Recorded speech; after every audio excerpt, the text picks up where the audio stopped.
ЛГБТ движението не се бори за права. От самото си възникване то е политическо движение, борещо се не просто за нормализиране на сексуалните патологии, но и за установяване на диктатура на сексуалните малцинства над обществото. В Германия социалните служби взеха дете от мюсюлманско семейство заради негативното им отношение към ЛГБТ хората. Съдът санкционира семейството преди да вземе решение за лишаване от родителски права.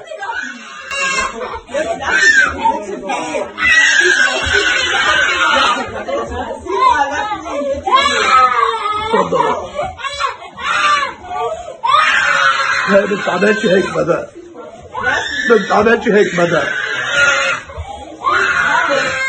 هذا اليوكندامت وهذا البوليس ما تصورني يا ابني لا تصورني لا تصورني لا تصورني ده انا بمدحهم في الصحافي При ЛГБТ носителите на революцията са индивидите с патологична сексуалност.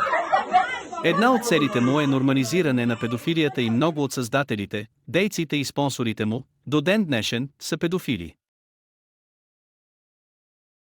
Това, че си разрешил на някой дълбоко да влиза в задника ти, не те прави образован и интелигентен.